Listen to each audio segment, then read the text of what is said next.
সম্মানিত উলামায়ে কেরাম, এটি ঠিক যে বাংলাদেশের 90.8% মানুষ আদমশুমারি, সর্বশেষ আদমশুমারি অনুযায়ী মুসলমান, বাকি হিন্দু, বৌদ্ধ এবং খ্রিস্টান। কিন্তু আমরা এখানে ধর্মের ভিত্তিতে জাতিকে বিভাজিত করার পক্ষে। আমরা একটা ঐক্যবদ্ধ জাতি দেখতে চাই। এদেশে আমরা যেমন নিজেরা আল্লাহ তাআলার দরবারে দরখাস্ত করে পয়দা হওয়ার জন্য কোনো উদ্যোগ নেইনি, ঠিক অন্যরাও আল্লাহর ইচ্ছায় এখানে পয়দা হয়েছে। মানুষের সামনে বিভিন্ন ধর্ম মত আছে। আল্লাহ তাআলা বিবেকের শানিত শক্তি দান করেছেন। মানুষ তার বিবেচনা এবং বিবেকের জায়গা থেকে সে ধর্মকে গ্রহণ করবে। এ জায়গায় আমাদের দায়িত্বটা কি? আমাদের দায়িত্ব হচ্ছে আল্লাহ তাআলার দেওয়া শাশ্বত বিধান, সকল নবীদের শেষ নবী, পূর্ণাঙ্গ বিধান এবং খাতিমুন নবিয়্যিন, এর মাধ্যমে দুনিয়াবাসীর জন্য যে আলোকিত বিধান বা সংবিধান পাওয়া গিয়েছে আল কোরআন, এবং এই আল কোরআনকে বাস্তবায়ন করতে গিয়ে নবী করিম সাল্লাল্লাহু আলাইহি ওয়াসাল্লাম তার ফিকির, তার দাওয়া এবং তার কর্ম, এই সবগুলার অনুসরণ করা এবং মানুষকে এগুলার অনুসরণের আহ্বান জানানো। কেন? মানুষ সমাজবদ্ধ জীব। মানুষ একা একই বাঁচতে পারে না, বাঁচা অসম্ভব। এই সমাজে চলতে গেলে পরস্পরের সহযোগিতা লাগবেই। প্রাত্যহিক জীবনে এটা একটি অনিবার্য, অপরিহার্য প্রয়োজন। এটাকে উপেক্ষা করার শক্তি আমাদের কারণে। এবং সেই ক্ষেত্রে আমি যখন নাগরিক সেবা নেব, সেই নাগরিক সেবা যারা দিবেন তাদের বিভিন্ন ধর্ম, বর্ণ, গোত্রের পরিচয় থাকতে পারে, কিন্তু সেবার জায়গাটায় তিনি একজন সেবক, আর গ্রহীতার জায়গায় আমি একজন গ্রহীতা। বাজারে আমরা সওদা করতে গিয়ে প্রথমেই জিজ্ঞেস করি না যে আপনার নাম কি, আপনার ধর্ম কি। প্রথমেই দেখার চেষ্টা করি আমি যে সওদাটা কিনতে এসেছি মানসম্মত সেই সওদা এই দোকানে আছে। যদি থাকে এবং তার দামটাও যদি আমার কাছে গ্রহণযোগ্য হয়, যথাযথ মনে হয়, তাহলে আমি এটা দেখেই কিন্তু আমি আমার সওদা কিনব। বিশেষ করে আমরা যারা সাধারণ শিক্ষায় শিক্ষিত, আমরা যখন প্রাইমারি স্কুল থেকে মেডিকেল কলেজ ও বিশ্ববিদ্যালয় পর্যন্ত যারা লেখাপড়া করেছি বা করেছেন, তারা তো একই বেঞ্চে বসে বিভিন্ন ধর্মের বর্ণের মানুষেরা, আমাদের সহপাঠীরা একই শিক্ষকের শিক্ষা আমরা গ্রহণ করছি। সেই ক্ষেত্রে কেউ কাউকে তাড়িয়ে দেয়নি যে তুমি অমুক এখানে বসার অধিকার তোমার নাই, তুমি মাইনরিটি, তুমি কেন এখানে, এটা কেউ বলেনি। এটা বলা হচ্ছে হীনমন্যতা। এটা তার অধিকার, সেটা পাবে। আমার যেমন অধিকার তারও তেমন অধিকার। এই ধরনের একটা কেয়ারিং সোসাইটি বা একটা দরদি সমাজ, এই সমাজটাই রাসূল করিম সাল্লাল্লাহু আলাইহি ওয়াসাল্লামের নেতৃত্বে মদিনায় কায়েম হয়েছিল। মদিনার ইহুদিদের ব্যাপারে শাস্তিমূলক কিছু পদক্ষেপ নেওয়া হয়েছিল। এটি এ কারণে নয় যে তারা একটা নির্দিষ্ট ধর্মের অনুসারী এবং তারা ইসলাম কবুল করে, এটার জন্য নয়, বরঞ্চ এটা ভিন্ন কারণে। এই কারণ যে দেশে যার দ্বারাই ঘটবে সে কোন ধর্মের এটা কেউ দেখবে না, তার উপর অনিবার্যভাবে শাস্তি নেমে আসবে সমাজকে সঠিক জায়গায় রাখার জন্য। সে কাজটাই ওখানে হয়েছে। অন্যথায় সেই নববী সমাজ থেকে সকলেই ইনসাফ পেয়েছে, তার অধিকার পেয়েছে, কাজের সুযোগ পেয়েছে, সবকিছু পেয়েছে। ইসলামের এই অনিবার্যতা এবং প্রয়োজন শেষ হয়ে যায়নি এবং এটা শেষ হবে না যতদিন কিয়ামত না হবে, যেহেতু এটা আল্লাহ তাআলার পক্ষ থেকে সর্বশেষ বিধান। মহান স্রষ্টা, যিনি শুধু মানুষ জাতিকে পয়দা করেননি, দৃশ্য অদৃশ্য আমাদের সামনে যত সৃষ্টি আছে এই সব কিছুর স্রষ্টা হচ্ছেন তিনি। তিনি সবকিছুর খালেক, বাকি সব মাখলুক। এই বিধানটা তার পক্ষ থেকে এসেছে। তিনি যেহেতু সমস্ত সৃষ্টিকে সৃষ্টি করেছেন, সেই কারণে তার সৃষ্টিকে তার চাইতে বেশি ভালোবাসতে পারে এই দাবি কেউ করতে পারবে না। আর কোরআন আমি যতটুকু বুঝেছি এটা শুধু মুসলমানদের জন্য তো নয়, মানব জাতির জন্য নির্বিশেষে। এবং আমি দেখি যে না, এটা সৃষ্টির জন্য, অপরাপর সৃষ্টির জন্য। কারণ কোরআনের মূলনীতির মধ্যে বলে দেওয়া হয়েছে কোন সৃষ্টির সাথে কি আচরণ করতে হবে। কোরআনের এই বয়ানে দুইটা হকের কথা এসেছে। হকুল্লাহ, আল্লাহ তাআলা যিনি আমাদের স্রষ্টা, তার কি অধিকার তার সৃষ্টির উপরে। আরেকটা হচ্ছে হকুল ইবাদ। এখানে বলা হয়নি হকুল ইনসান, হকুল ইবাদ। সমস্ত সৃষ্টি ইচ্ছায় হোক অনিচ্ছায় হোক আল্লাহ তাআলা ইবাদত করে, গোলামি, তার সেট করা নিয়ম মেনে চলে। এই দুনিয়ার ইতিহাস হাজারো বছরের, কিন্তু কোথাও কেউ দাবি করে না যে আগে সূর্য উঠত পূর্ব দিকে, এখন উঠে উত্তর দিকে, এটা কেউ দাবি করে না। সূর্য তার অবস্থান পরিবর্তন করতে পারবে না, কারণ এটি আল্লাহ তাআলা তাকে সেট করে দিয়েছেন যে যতদিন দুনিয়া থাকবে ততদিন তাকে ওই দিকেই উঠতে হবে এবং ওই দিকে পড়তে হবে। তবে শেষ দিনটা তার উত্থানটা হবে ভিন্ন দিক থেকে, উল্টা দিক থেকে। সেটা ওই দিন শেষ হয়ে দিন, সেই দিন হবে ভয়াবহ দিন। আল্লাহ তাআলা সেই ভয়াবহ দিনকে উপলব্ধি করে মানব জাতিকে সঠিক পথে চলার তৌফিক দান করুন। এরকম সব কয়টি সৃষ্টি আল্লাহর সিদ্ধান্ত মানতে গোলামি করতে বাধ্য। এমনকি মানবের দৈহিক সত্তা সে ইচ্ছা করুক অথবা না করুক আল্লাহর গোলামিতে লিপ্ত আছে। যারা আল্লাহর উপর ঈমান আনেন না বলেই বলেন তারাও লিপ্ত। কিভাবে? আমাদের এই মুখমণ্ডলটাই যদি আমরা সামনে আনি, কপালের নিচে দুটো চোখ আছে, চোখের কাজ হচ্ছে দেখা, দর্শন। নাক আছে, তার কাজ হলো ঘ্রাণ নেওয়া, শ্বাস নেওয়া ফেলা। মুখ আছে, তাই দিয়ে কথা বলা, খাওয়া দাওয়া করা, পান করা। আল্লাহ তাআলা যে কাজের জন্য যে অর্গানকে সেট করেছেন, কানের কাজ হচ্ছে সে শুনবে। চোখ বলতে পারবে না যে বহুদিন ধরে দেখে আসলাম, কান ভাই তুমি এখন একটু দায়িত্ব নেবে, দেখার দায়িত্বটা তুমি পালন করো। এটা কি হবে? ইম্পসিবল। আল্লাহ যে কাজের জন্য যে অঙ্গকে তৈরি করেছেন সেই অঙ্গ সেই কাজই করে চলছে, এটি আল্লাহর গুলামি ওই অঙ্গের। কিন্তু মানব সত্তার রুহানি গুলাম, তার আত্মার গুলামি, তার চিন্তার গুলামি, তার সিদ্ধান্তের গুলামিটাই আল্লাহ তাআলা প্রকৃতভাবে চান। যারা গুলামি মানে হচ্ছে আনুগত্য স্বীকার করা, যারা আল্লাহ তাআলার প্রতি পরিপূর্ণ আনুগত্য স্বীকার করে, আল্লাহ তাআলার পক্ষ থেকে তাদের জন্য আমান, নিরাপত্তা দেওয়া হয়, তারা শান্তি পায়, তারা সম্মানের সাথে থাকে, তারা দুনিয়ার কোনো আল্লাহ ছাড়া অন্য কারো কাছে মাথা কখনো নত করে না। তাদের সম্মানের মাথা এক জায়গায় নত হয়, সেটি আল্লাহ রাব্বুল আলামিন। আল্লাহ তাআলার সৃষ্টির কুদরত এবং মানব জাতির প্রতি তার অতি মেহেরবানি অনেকগুলা বিষয়। এর মাঝে একটা বিষয় যদি শুধু আমরা চিন্তা করি, আমাদের সামনে দৃশ্যমান যত প্রাণী জগৎ আছে, উদ্ভিদ জগৎ আছে, তাদের দিকে যদি তাকাই আমরা দেখবো যে সবাই মাথা নোয়ানো অবস্থায় আছে। কেউ রুকুর হালতে, কেউ সিজদার হালতে, কেউ বুকের উপর ভর দিয়ে চলে, আবার কেউ কোমর বাঁকিয়ে রুকুর হালতে চলে। এমনকি গাছপালা, তার মাথাও দেখবেন, ডালগুলোও দেখবেন নিচের দিকে ঝুঁকে যায়। একমাত্র সৃষ্টি পা থেকে মাথা স্ট্রেট লাইন আপওয়ার্ড, মাথা সোজা করে আছে, শুইলেও সোজা থাকে বডিসান। আল্লাহ তাআলা এইভাবে সকল সৃষ্টির কাছে সে যাতে উন্নতম শির থাকতে পারে সেরকম করেই পয়দা করেছেন। কিন্তু শর্ত একটা দিয়েছেন যে ওই মাথা শুধু আমার কাছে নইতে হবে, আল্লাহ তাআলার কাছে নইতে হবে।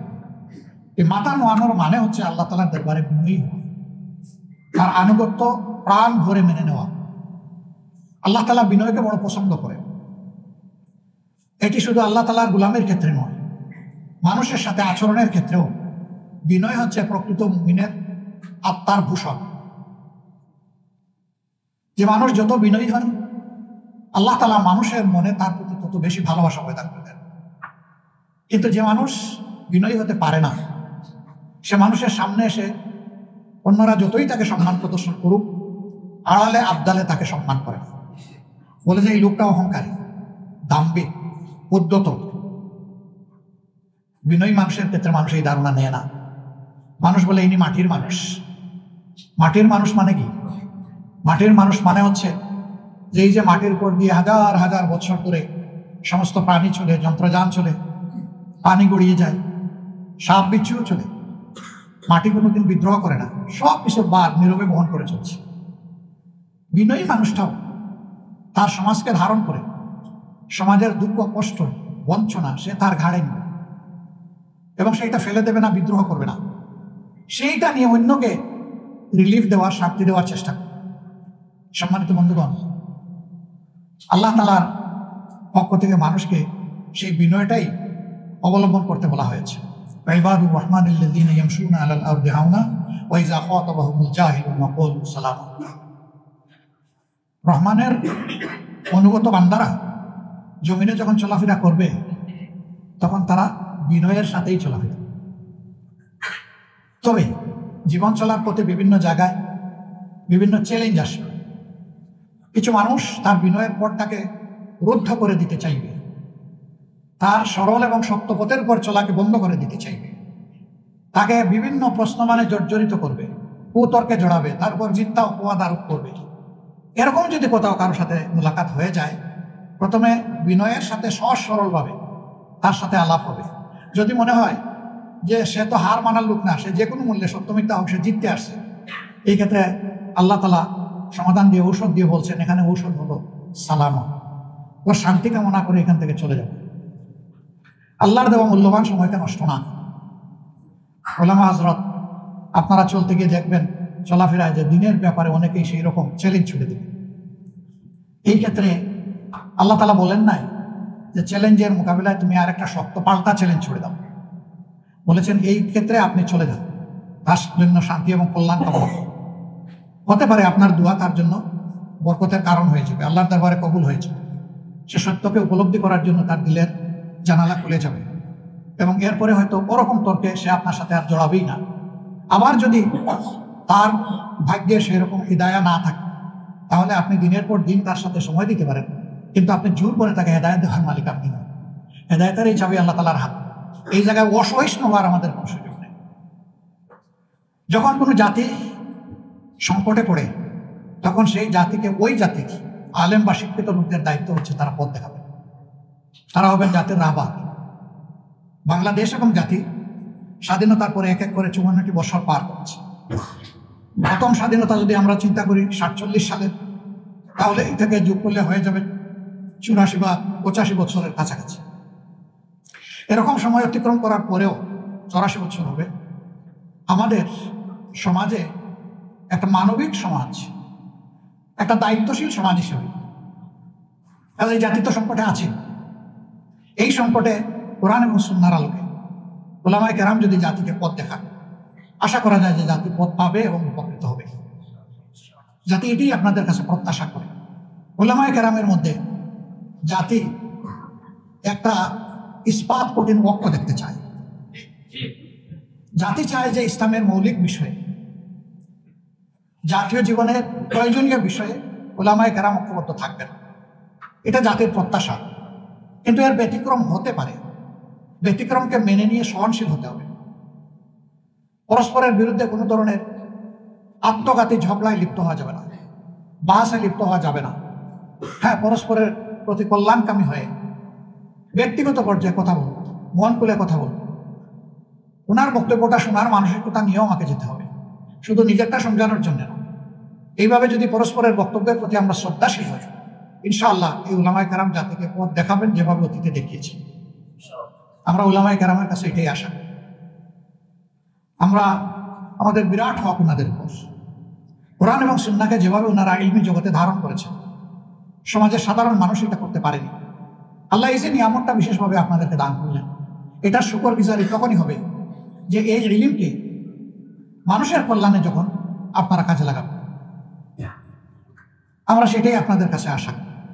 মেহরাবে দাঁড়িয়ে নামাজের ইমামতি করবেন, এটুকু আমার এবং আমাদের প্রত্যাশা নয়। আমরা চাই যিনি নামাজের ইমাম তিনি হবেন সমাজেরও ইমাম। নামাজের ইমামের ইমামতিতে যেমন মসজিদের ভিতরে আল্লাহর বিধান অনুযায়ী নামাজ কায়েম করার কারণে শান্তি প্রতিষ্ঠিত হয়েছে, ঠিক এই মুত্তাকি মানুষগুলা যদি সমাজে নেতৃত্ব দেন, তাহলে সমাজেও ইনশাআল্লাহ শান্তি কায়েম হবে। যে মানুষগুলা শুধুমাত্র আল্লাহকে ভয় করে চলবে, জীবনের প্রত্যেকটি ব্যাপারে, অধীনস্থ এবং সহকর্মীদের ব্যাপারে ভীত সন্ত্রস্ত থাকবে। আমাকে হুঁশিয়ার করে দেওয়া হয়েছে, কুল্লুকুম রাঈ ওয়া কুল্লুকুম মাসউলুন আন রাঈ, তোমরা সকলেই দায়িত্বশীল এবং তোমাদেরকে অবশ্যই আল্লাহ তাআলা কিয়ামতের দিন জিজ্ঞাসা করবেন তোমাদের অধীনস্থদের। যার দায়িত্ব যত বড় সমাজে, তার জিজ্ঞাসাও হবে তত গভীর। এই ভয় যখন একজন মানুষের অন্তরে থাকবে, একজন ওয়ার্ড মেম্বার থেকে শুরু করে পার্লামেন্ট মেম্বার পর্যন্ত, এই চরিত্রের মানুষ যদি দেশের নেতৃত্বে আসেন, তাহলে আলহামদুলিল্লাহ আমরা যে মানবিক সমাজ আশা করি, সেই সমাজ প্রতিষ্ঠিত হওয়া সম্ভব। এর বাইরে গিয়ে জ্ঞান, বিজ্ঞান, দুনিয়াবী যোগ্যতায় পারদর্শী দক্ষ লোকেরা সমাজ পরিচালনা করলে এবং তাদের অন্তরে সেই জবাবদিহির ভয় না থাকলে কি হয় তা তো আমরা দেখছি, নতুন করে তো দেখার কিছু নেই। আমার বলতে কোনো দ্বিধা নেই, শিক্ষিত সমাজের সকলে নয়, কিন্তু শিক্ষিত সমাজের একটা অংশের মানুষ যে ক্ষতি জাতির করে সারা সাধারণ দেশবাসী কোটি কোটি মিলেও সেই ক্ষতি জাতির করতে পারে না, এই যোগ্যতা তাদের নাই। কলমের কুচায় একজন মানুষের জাতির কিসমত যেভাবে ধসে পড়ে, 1 কোটি মানুষ একত্রিত হয়েও সেই ক্ষতিটা করতে পারে। এই ক্ষেত্রে উলামায়ে কেরামের বিশেষ দায়িত্ব রয়েছে জাতিকে জাগ্রত করা, সতর্ক করা। আপনারা সেই খেদমত আঞ্জাম দিবেন, আমরা আপনাদের কাছে আশা। কোরআনের আলোকে কোরআনের গল্পই মানুষের জন্য যথেষ্ট। এখানে আহসানুল কাসাস আছে, সুন্দর সুন্দর জীবন ঘনিষ্ঠ গল্প আছে। এই গল্পগুলো মানব জাতির জন্য আল্লাহর পক্ষ থেকে নিয়ামত হিসাবে উপহার। যে এরকমই অতিথি মানুষগুলোর সাথে আল্লাহ তাআলা হয় তার রহমত বর্ষণ করে সাহায্য করেছেন, অথবা তাদের দুর্বৃত্তপনার কারণে আল্লাহ তাআলা তাদের শায়েস্তা করেছেন। এটি যথেষ্ট, এর বাইরে আর কোনো গল্প আমাদের আনার প্রয়োজন। এটি যথেষ্ট। সারা জিন্দেগি এই গল্পগুলো বললেও গল্পের যে হাকিকত, এটা আমরা শেষ করতে পারবো না উপলব্ধি। এটা একটা কন্টিনিউয়াস প্রসেস। আল্লাহ তাআলা আমাদেরকে তৌফিক দান করুন। সাংবাদিক বন্ধুরা কষ্ট করে এসেছেন সকালবেলা, সাধারণত সারা রাত তারা কাজ করে, আর সকাল 11:30 পর্যন্ত তারা বিশ্রাম। আজকে তাদের বিশ্রামের সময়টা আমরা কেড়ে নিয়েছি। আমরা আপনাদেরকে বিশেষভাবে ধন্যবাদ জানাই এবং কৃতজ্ঞতা জানাই। এই জাতি গঠনে আপনাদের হাতিয়ারটা বড় শক্তিশালী হাতিয়ার। জাতির মানুষ গঠনে, সিদ্ধান্ত গ্রহণে আপনাদের দিগদর্শন অতি প্রয়োজন। এই জন্য আপনাদেরকে বলা হয় জাতির বিবেক, অর্থাৎ নিজের প্রজ্ঞা দিয়ে জাতিকে চাবুক মেরে আপনারা বিবেক জাগিয়ে দেবেন। এটি আপনাদের কাছে আমরা প্রত্যাশা করি। মিডিয়াকে বলা হয় জাতির দর্পণ। সমাজের নিখুঁত চিত্র ভালো মন্দের, যার যেটা পাওনা, কালো অথবা সাদা, সেটা আপনারা তুলে আনবেন, এটা আমাদের প্রত্যাশা। আল্লাহ রাব্বুল আলামিন সমাজের সকল শ্রেণী পেশাকে একত্রিত হয়ে একটি ঐক্যবদ্ধ জাতি হিসেবে সামনের দিকে, শান্তি এবং কল্যাণের দিকে, একটা মানবিক সমাজ বিনির্মাণে আমাদেরকে এগিয়ে যাওয়ার তৌফিক দান করুন। আসসালামু আলাইকুম ওয়া রাহমাতুল্লাহি ওয়া বারাকাতুহু।